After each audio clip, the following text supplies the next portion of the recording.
Welcome to episode 3 of Profiling Key Figures in the Biblical Womanhood Movement. Today I am profiling Phyllis Schlafly. Phyllis Schlafly is best known for her Stop ERA campaign in the early 70s. The Stop ERA campaign was exactly what it sounds like. It was a campaign to stop the Equal Rights Amendment from passing.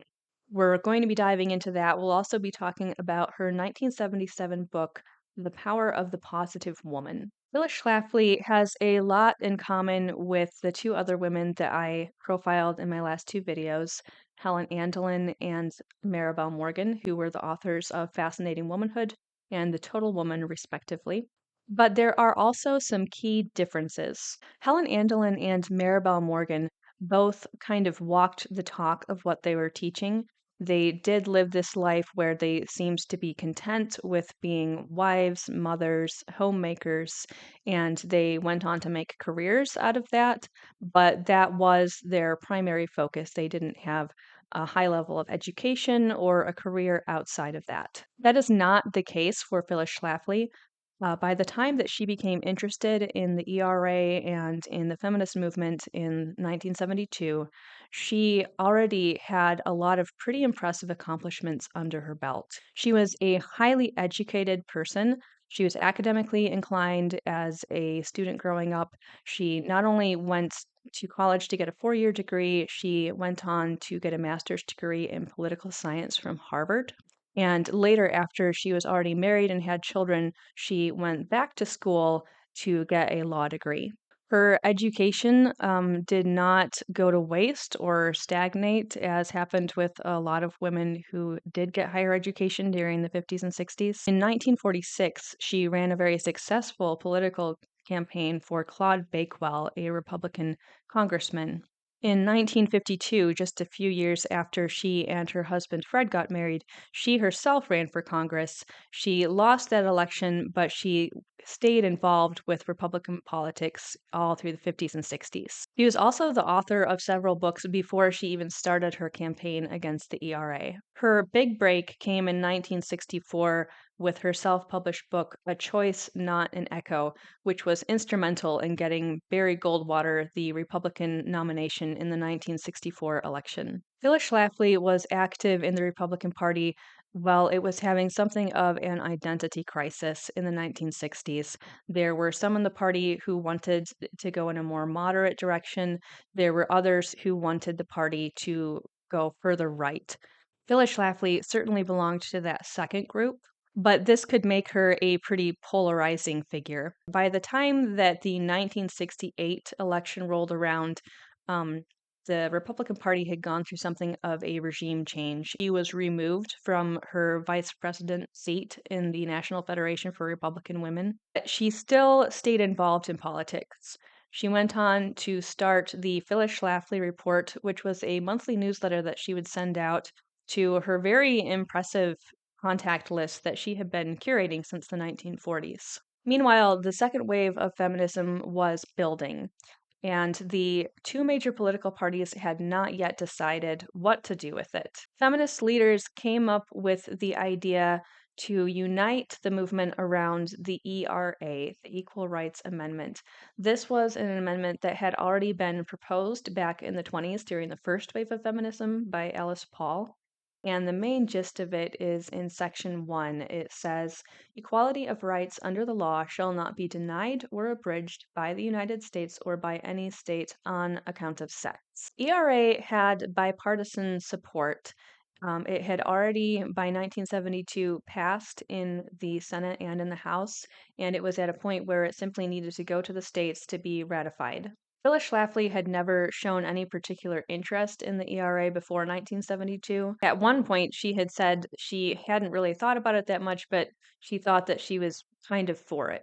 Phyllis Schlafly chooses the ERA as her topic in her 1972 issue of the Phyllis Schlafly Report. She takes a stance against the amendment. She writes an article entitled, What's Wrong with Equal Rights for Women? Argument against the ERA is that it is not giving rights to women, it is taking away privileges. She brings up a number of issues, including that women may become subject to the draft.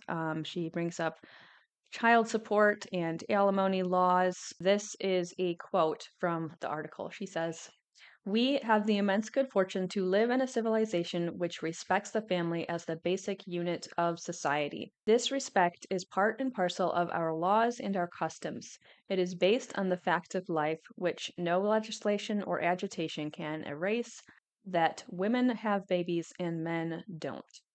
And I'll just briefly say about her specific objections to the ERA. Some of these were objections that had been made by first wave feminists who were against the ERA way back in the 20s. They were concerned that there were ways that the law could be applied that would actually hurt women. So there were people who were um, advocates for women who did have some of these same concerns. However, Phyllis Schlafly's argument against the ERA is not exactly a good faith argument. She is a conservative in both senses of the word. She wants the federal government to be involved in as little as possible, but she's also conservative in the sense of being a traditionalist and being very scared of change. So she is not making a case against the specifics of the ERA and then saying, what is an alternative action that we could do to address these wrongs and grievances against women? He is saying there are no wrongs and grievances against women. Everything is good the way that it is. Nothing needs to change. So, this article that she writes takes off like wildfire, and suddenly Phyllis Schlafly is relevant again. She forms the Stop ERA organization, and she immediately sets to work doing what she does best, which is organizing grassroots action. She forms these brigades of basically housewives who go and lobby their state senators. They're bringing homemade pie and bread. Meanwhile, the radical feminists are doing their radical feminist thing. They are doing demonstrations that are shocking and frankly irritating people. This approach is successful. More and more states are voting no on the amendment, and a few states actually even rescind their yes vote. So Phyllis Schlafly's plan works. To this day, the ERA amendment has never passed. This is a decades long battle. Those were busy years for Phyllis Schlafly. She was appearing in TV interviews. She frequently debated feminists. She was on the ground at a lot of these rallies and lobbying events. She continued to write the Phyllis Schlafly report. She found time to go back to school and get her law degree. And all of this was while raising her 6 children. She also found time to write her book, The Power of the Positive Woman, in 1977.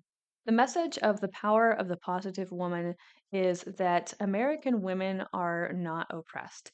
Maybe somewhere, sometime, women are or were oppressed, but they're not oppressed in 1977 America. She says that the feminists are simply looking for things to make women mad about, and they are causing the disruption of marriage and family for no good reason. There is an alternate reality where Phyllis Schlafly could have led a woman's movement within the Republican Party. She could have recognized that she had opportunities that many other women did not, and she could have looked for ways to open those opportunities up for them. Instead, she chose to dedicate a pretty good portion of her life to this message that nothing needs to change. With Phyllis Schlafly, we start to see more of a big picture missional approach to motherhood and being a homemaker. Helen Andelin and Maribel Morgan were very focused on women's personal fulfillment. They did not get involved in politics. They never would talk about feminism directly. But Phyllis Schlafly was first and foremost a political activist. She was before she came to the ERA in 1972, and she was afterward. There was no world in which Phyllis Schlafly was not going to be involved in politics. And that informs her picture of what womanhood should look like. Phyllis Schlafly had 6 children. And she said in interviews later in life that she expected to have 36 grandchildren because she had 6 children who she expected to have 6 children each. And she was very disappointed that she only had 18. In speeches, she talks about the birth of a child as the birth of a citizen. So you can see that not only does she make room for politics in her life as a homemaker, but she also sees her role as a mother and a homemaker in a political way. She is raising citizens. She is raising future voters. With Phyllis Schlafly, we are just beginning to see the home as a political frontier. Already saw that Fascinating Womanhood and The Total Woman were interpreted as anti-feminist books, but with Phyllis Schlafly, we see open war on feminism. Her book, The Power of the Positive Woman, which was republished 4 years later under the title The Power of the Christian Woman, went straight for the jugular. She was not being shy about her thoughts about this movement. So, Phyllis Schlafly is the first time that we see a Christian woman openly making anti feminism her brand.